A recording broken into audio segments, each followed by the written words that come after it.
Welcome to another episode of The Litter Box, a Detroit Tigers podcast, with your hosts, Bill Patterson and Chet West. What do we have for today, Bill? It sounds like we're going to do some news and injuries. You've got some stuff to talk about along those lines. We're going to talk about the final roster prediction. There aren't many spots left. And then we're going to jump into some jersey numbers for this active roster. And then you're going to ask me about my all-time Tiger starting nine, which is one of my favorite topics on the face of the earth, but I know you love it, so I'm going to do it. I'm going to participate, mainly because my Tiger starting nine is not the all-time starting nine that everybody would think about, because I try to pick the guys that I know from my childhood and whatnot.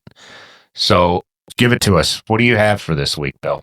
All right, thanks, Chet. Here we are on Kitty Litter, a Detroit Tigers podcast. Billy P. from the D and Chet West bringing you your Tigers news as we rapidly approach opening day, upcoming this Thursday. I am going to tease our audience with an announcement that Chet and I will be doing a live pod for, the first inning or so, depending on how Tarek Skubal mows him down. And given that we're going against the Los Angeles Dodgers, let's hope it's not too long of an inning and that things flow. So news and notes. Number one, this is something from MLB.com. The Skubal era continues. Unanimous AL Cy Young winner Tarek Skubal also won the pitching crown in 2024. We alluded to that in episode 1. The couple key notes on this, and I knew it was awesome and that he was in rare air, but he's just the third Tiger to have achieved a pitching triple crown, joining Justin Verlander, JV, in 2011 and Hal Newhouser way back in 1945. The crazy part about this is the team that the Tigers are facing upcoming this week is the only other team to have 3 pitchers win the triple crown. It was in the National League for your Brooklyn/Los Angeles Dodgers. And they have Clayton Kershaw also in 2011. So you think about what a wild year that was to have 2 pitchers so dominant in JV and Clayton Kershaw. And then the GOAT, we need to dedicate some more time to him another time. But Sandy Koufax did it 3 times, which is just mind-blowing. And then someone I was not familiar with and had to Google, Dazzy Vance, that's Dazzy, D-A-Z-Z, Vance, did it in 1924. And so rare air for your Detroit Tigers joining the Dodgers, both Brooklyn and Los Angeles, for some just amazing pitching statistics. Any thoughts? First off, the entire first 6 games are a West Coast swing for us this year. So we're opening the season on the West Coast. I am extremely excited to see the Tigers play the Dodgers. I have absolutely no expectations that we will win the series. It would be an incredible way to start off the 2025 year. I just got done watching the Dodgers play the Cubs, and they made mincemeat out of them in Japan. So I'm keeping my expectations fairly low. If we take a game from the Dodgers, I'll be happy. They have Yamamoto, Roki, Sasaki. These guys are really, really good pitchers, and they're going up against our still relatively young lineup. So we'll see what we get. I mean, that's not even mentioning the Dodgers lineup and their bats. You're going up against probably the toughest lineup in baseball. You're going to have Ohtani, Betts, even the guys like Muncy, even the guys that are not quite the guys you think of can still do the damage. So they got a solid lineup 1 through 9. They're going to hurt us. We'll just have to hang in there and hopefully hit 1 game. We'll get 1 win out of that, and then we head up to Seattle. Well, hold on. You kind of threw me for a curveball right now. All right. Do you want bad news or good news? Give me the good. Well, give me the bad news first. Go on. All right. Parker Meadows' injury update is nowhere near as good as we were hoping for. Best on him. Yeah, he's sidelined now for 4 weeks. And a name to notice, his specialist is Dr. Raj Singh, and he underwent nerve conduction tests. There is no muscular damage to it. However, the nerve is not firing at the level we need it to, according to AJ Hinch. and therefore center field is wide open, and we will not have Parker Meadows until it appears early May. So, we're looking at Cinco de Mayo, the Kentucky Derby, that time frame, which is obviously not ideal. With that, when I do my final roster projections, I'll talk a little bit about how we're going to handle that. Another news and notes, the starting rotation's been finalized. It's exactly what you and I predicted each and every pod. Due to Alex Cobb, free agent signing, but again, 38 years old, being injured, Jackson Jobe and Casey Mize have nabbed the final rotation spots. And that is pushing some members to the bullpen, and we'll talk about that in a minute.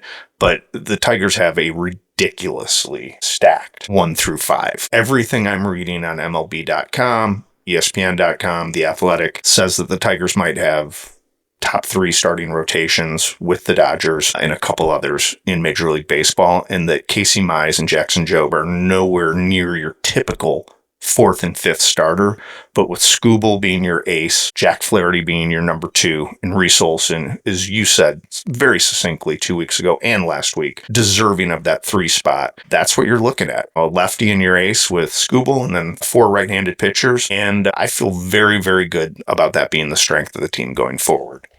I agree with you on that. It's ridiculous. It's just an embarrassment of riches when we can have Jobe and Mize rounding out our starting 5. And if we get anything from Reese Olson this year in that 3 slot, close to what he was doing last year, and I only see him going up. His velocity's up. He's learning to pitch, as we said last week. We're throwing at young ages. We learn to pitch as we get older. I feel like that starting 5 is going to be a real strength for this team. Another thing about Parker Meadows, the nerve thing, the only thing it's actually affecting is his throwing. It's not affecting his hitting or anything, which leaves me some comfort there. They said the only thing he can't do is throw. It's not nerve damage. It sounds like the nerve is just angry. So let's hope that May timeline they're giving us is spot on. Couple other things wanted to call out. The Alex Cobb thing. I'll be really curious to see what happens with Alex when he comes back from injury. It's probably going to be dictated by how well Jobe and Mize are pitching and Reese are pitching at the time. Is there somebody that we need to bump out of the starting 5 that isn't quite performing in the regular season? And we move them to the pen and Cobb comes up and takes one of those spots. Kind of hoping Cobb ends up in the pen, to be honest with you. I know that's not what he was signed for. Maybe he's a swing guy to give Jobe some rest. He is young, and we don't want to pile the innings onto that arm in year 1. But I'm kind of hoping that Mize and Jobe stick. I feel like the ceiling there, obviously, and for the years beyond, is better than an Alex Cobb being in our rotation at this point. Interesting.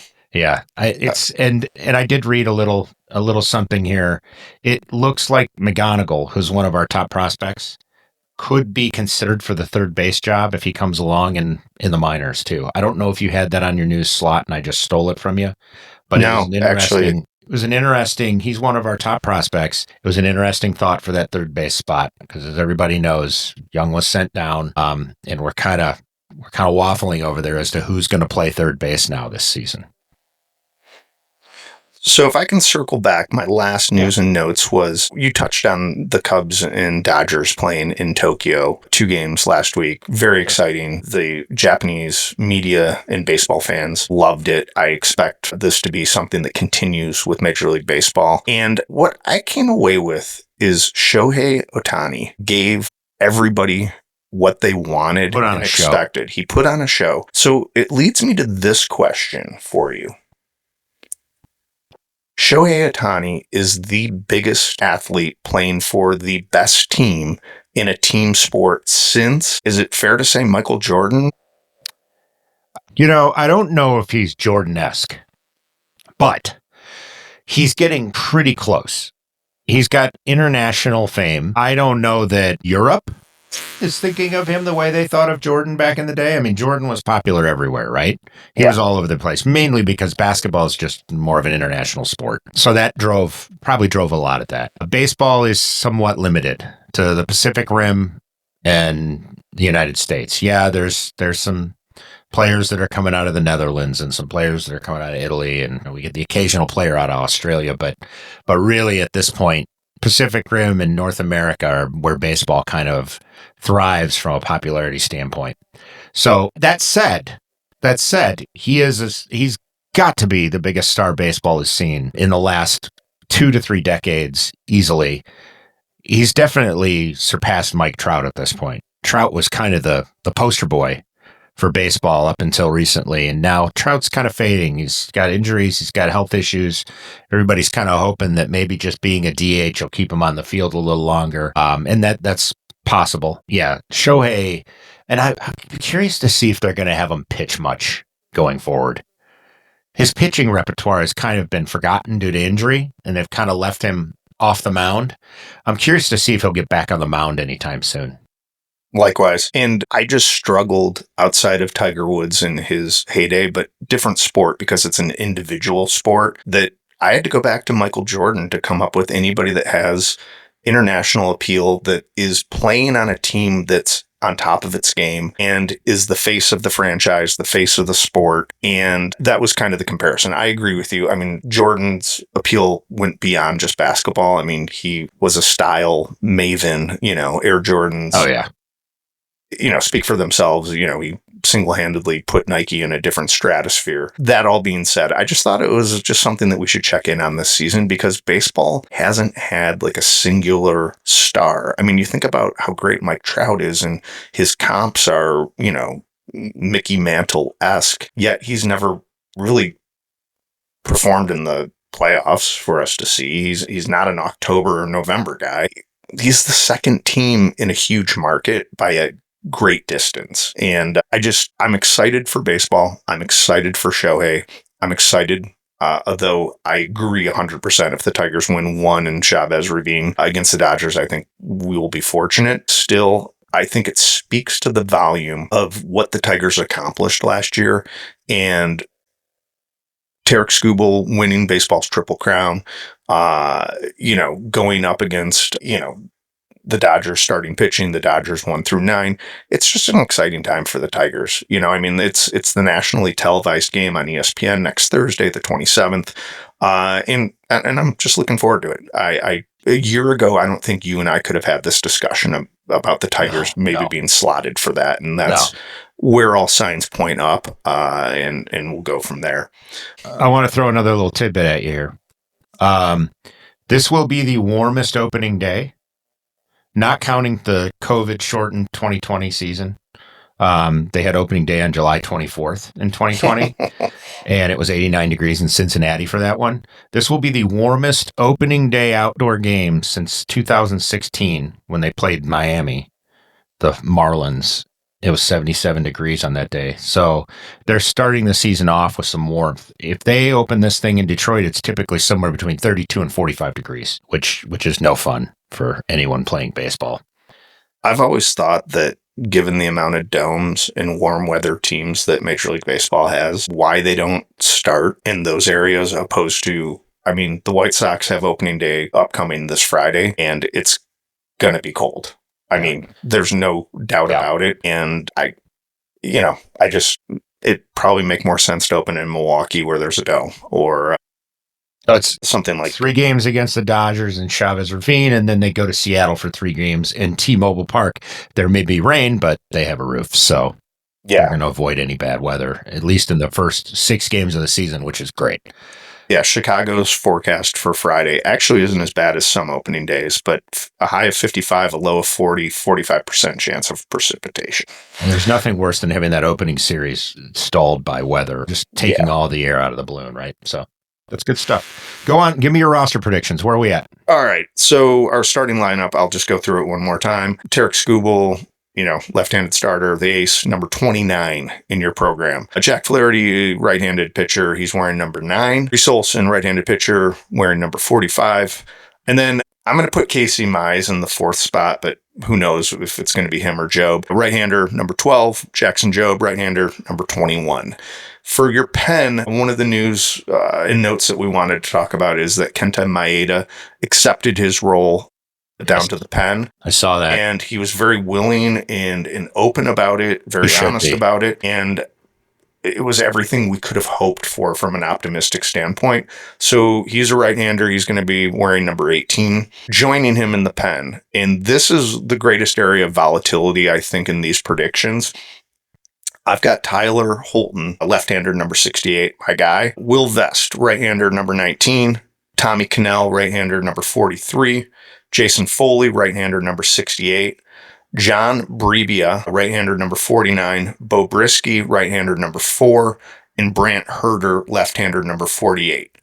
I do think one of those players will not be on the opening 26 because I have read from multiple sources that Andrew Chafin will be on the opening day roster. I think it has something to do with his contract and some type of bonus. And then he'll go back down to Toledo for seasoning. He is a left-handed pitcher and will be wearing number 57 this year.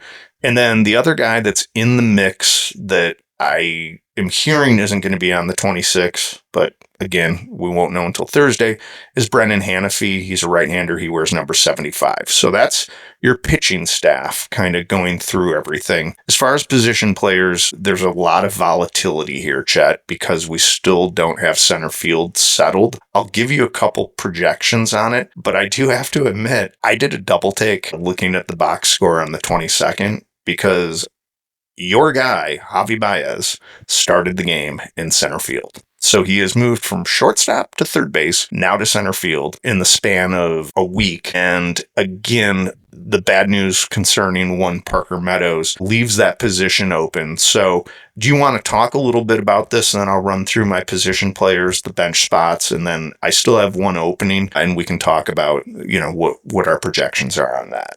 I think in regard to center field, I think we could see a lot of Wensil Perez out there. I agree. He's fast. He covers a lot of ground. He's probably, from a fielding standpoint, he's probably the best option right now. From a hitting standpoint, he does fine. He had some great games last year, and he showed up multiple times with the bat last year. But you don't want to do it at the cost of having Riley Green and Kerry Carpenter in the lineup. And you have Justin Henry Malloy, too, who's a better hitter than Wensil is, and a young player that we'd like to see a little more out of. The problem is those three guys, Riley Green's probably your best option. If you're going to get all three of those guys in the lineup and you're going to DH Torkelson,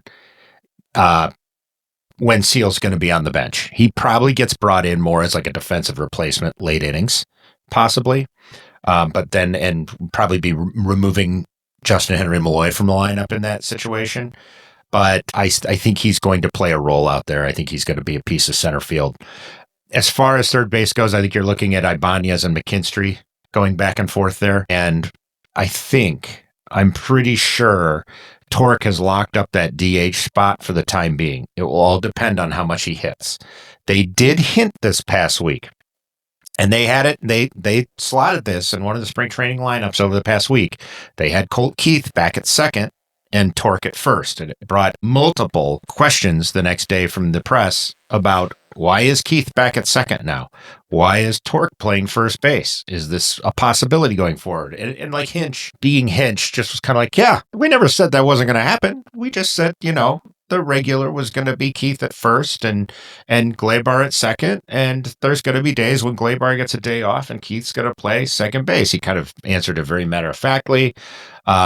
May have been pressed just trying to create a story of some sort, but I think more of what that is, hey, Torkelson showed up in spring training, showed there's talent there still to tap into.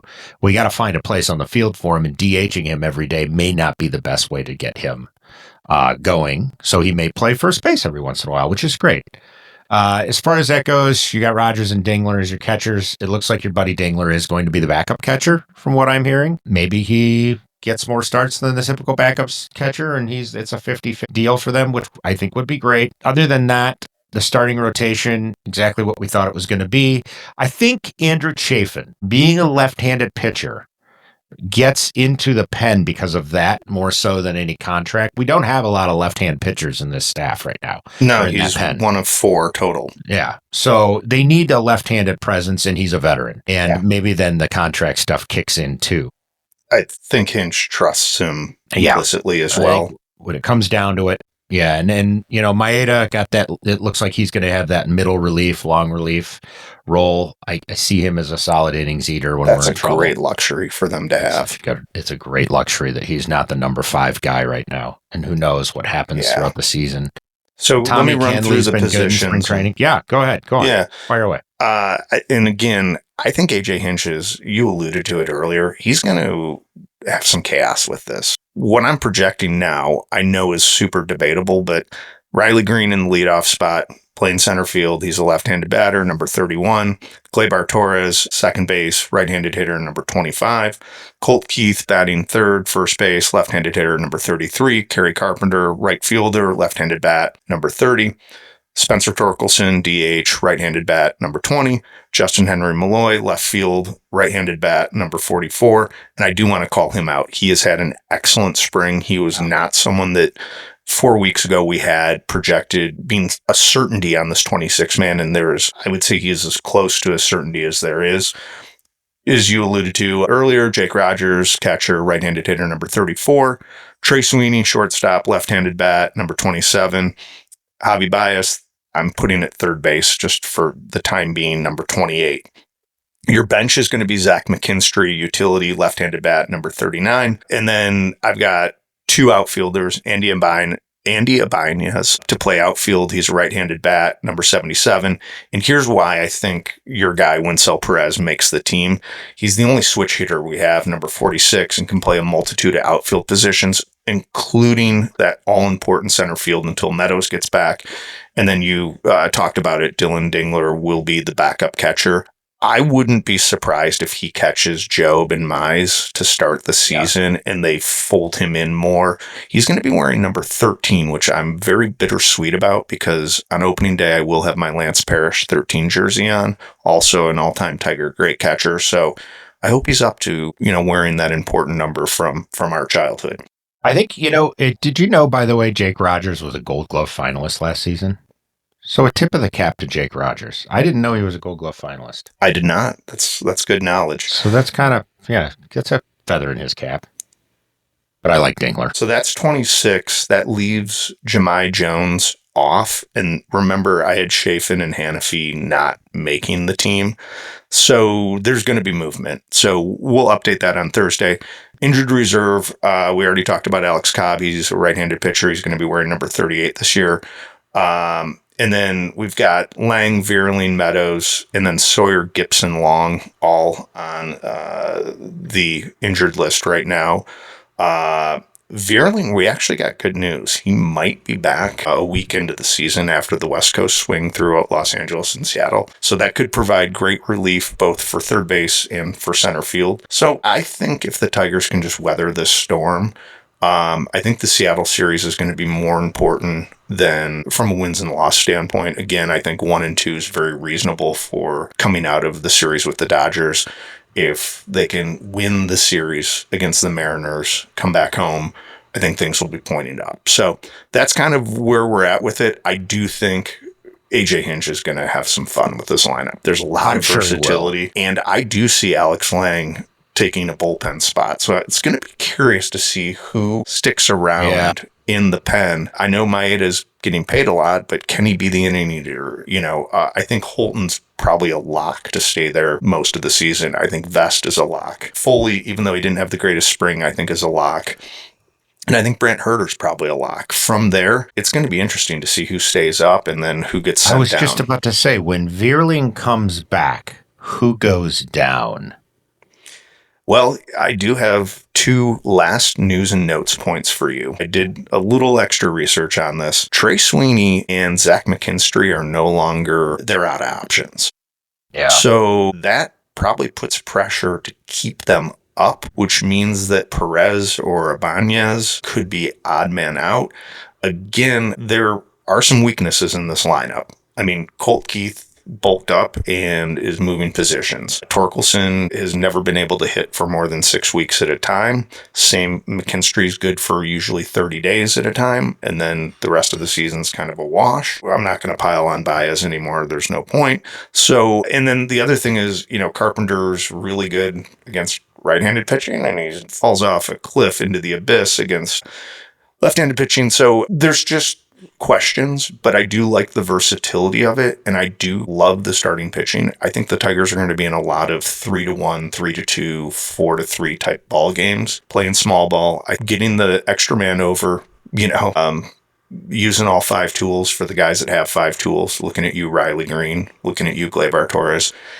That's going to be the season, and that's going to be the difference between 82 wins and 86 wins, 87 wins. So, well, I'm hoping that whatever happens with this game of roster survivor that's going to be coming around when Vierling comes back and Meadows comes back, I'm hoping the decisions are difficult and not easy for Hinch. Like, I would love to see this, everybody making things difficult on him as to who to send down and when. I'll be curious to see what happens with shortstop.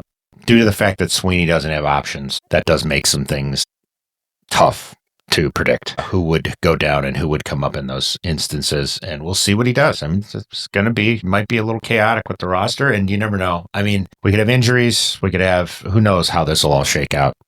It's the beauty of preseason. So on that note, trade bait, I would put Trey Sweeney possibly at the top of that list, given that he's out of options, especially if he plays well and hits well to start the season. And then the other one is I could see Alex Cobb, if he pitches well even 4-5 times, getting moved well before the deadline. And the Tigers bolstering what is already considered the number 1 farm system in baseball, and just keep stockpiling pieces on that. Another guy that could go, and I never really thought about it until you just brought up his Gold Glove, is Jake Rogers. Teams in contention. If the Tigers are kind of just hanging in there, I could still see them reloading on this. So, and moving towards the future. So, any other thoughts on news and notes?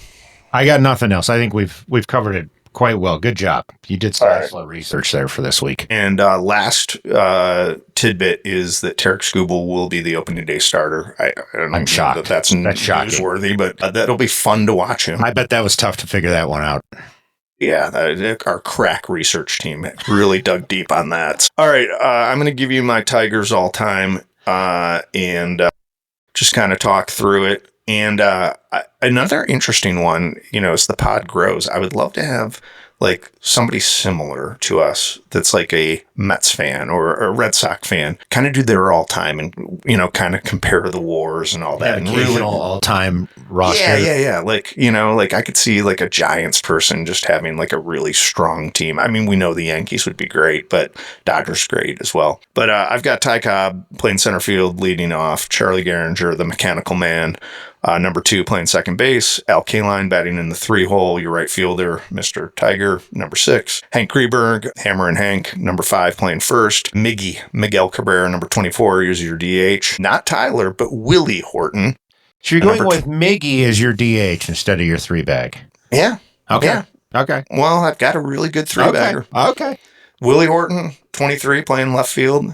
George Kell, the Hall of Famer, playing third base, number 21. Alan Trammell, finally in the Hall of Fame. I don't know why it took so long. Number 13, playing shortstop.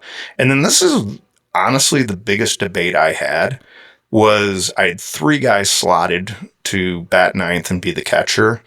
And I ended up going with Bill Freehan, number 11. But I think Pudge is so worthy. Tough. And obviously Lance Parrish is whose jersey I'll be wearing come opening day. He is like a boyhood hero. I am just going to tell the quick story. I met him at DTW baggage claim coming back from destinations unknown, and he couldn't have been kinder. Took photos back before cell phones when you actually had to rifle through your luggage, pull out a camera, make sure the film and flash worked. All that took, more than the 5 seconds it takes today. Signed my Tigers cap for me, and is like most good 8-year-old Tiger fans, I traveled with my team set of baseball cards that year, and he signed that and then the prized possessions. Pitchers, again, this is tough and in no particular order. Hale Newhouser, number 16, is going to be your starting pitcher, lefty. Denny McClain, number 17, he's a righty. Justin Verlander, 35, he's a righty. And then Jack Morris, 47, he's a righty. I didn't even go to the pen on this. John Hiller would deserve consideration. Willie Hernandez would deserve consideration. I will say this, for the Tigers, as great as like that whole lineup appears, relief pitching they've had it. Like Hiller had an amazing couple years, like 1973, 1974. Willie Hernandez was amazing in 1984, 1983, 1985, but they've never had like the Lee Smith, Dan Quisenberry, the Goose Gossage, longevity type of closer. And that would just be one, that I'd love to see.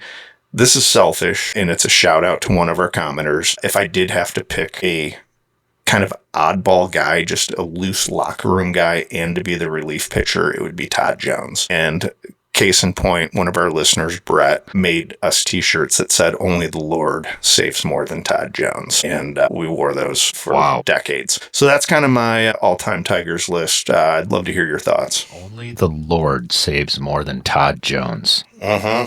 That's artsy. That's good. We saw it at Tiger Stadium and decided we couldn't find them online, so we just made our own. So I'm similar to you. I have some variation. I have Cobb in center field, K-Line right field, and Hank Greenberg at first base.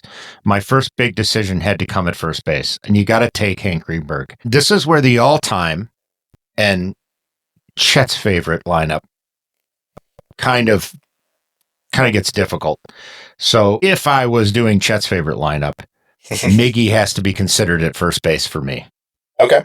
Because I have to make room at third base for my all-time favorite, Tom Brookins. That would have been my third baseman. I love it. So we harken back to the early 80s a lot when I start thinking about my lineups. In the outfield, I am fine. Obviously, Ty Cobb sits center field. We're not changing that, okay? But I want Chet Lemon out there somewhere. I want Larry Herndon out there somewhere. Those are difficult ones.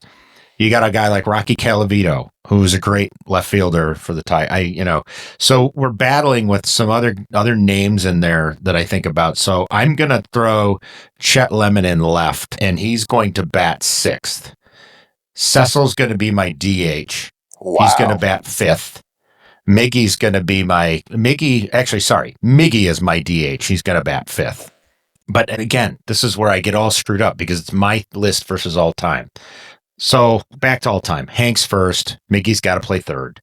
Cecil's going to DH for me on all time. I'm going to put Chet Lemon in left field. Lance Parrish is going to be my catcher. There are so many good choices there. Bill Freehan. You could even go back to Mickey Cochran, but again, this is my people starting to influence the all-time. Lance Parrish is definitely my catcher. Allen and Lou rounded out at 8 and 9 at shortstop and second. Those are easy. And God, I'd love to see them kind of setting the table for the back end of the lineup for Ty Cobb at the top again. That would be kind of crazy. So I slot a couple guys in there into my all-time lineup that nobody else might have. You wouldn't even think about. Does Bobby Higginson go anywhere for you? No. Do you remember when he was the best player on our team for like a decade? And if I hear one more time that Bobby Higginson, best player ever, Bobby Higginson hasn't played in a postseason game, since high school or whatever. And I'm like, well, if he actually went to bed, after the game, he was, there's a tavern called the Four Greenfields. Yeah. I think 12 Mile maybe in Southfield, something like that. Or no, Woodward. And yep, Woodward and 12, I think. So when the Tigers finally got good again in 2006, before the American League Championship Series at the old Oakland Coliseum, they were playing the A's and Frank Thomas. My cousin and I went over and everybody was tailgating and just couldn't believe that the Tigers were good again. And one of the subjects was your favorite Bobby Higginson drunk story. Dear God. And 3 of the stories came from the Four Greenfields and Bobby Higginson closing it. So I think that gives you an idea what that decade of Tiger baseball was like in the 90s with Higginson. I'm 100% sure he's I don't know. I guess he was the star of the team at the time. Anyhow, those were dark days. It was one of the biggest contracts they ever signed up to that. I am so emphatic on this. I would rather go with an 8-man lineup. Okay. That says enough. That says enough. All right. I think we're up against it, and we're doing 2 this week. So, always great talking to you. Friday, big day. Thursday, big day. I'll edit that. I'm editing that out. Big day Thursday. All right, bud. Good talking. Always good. We'll see you in a couple days. Be good. You too.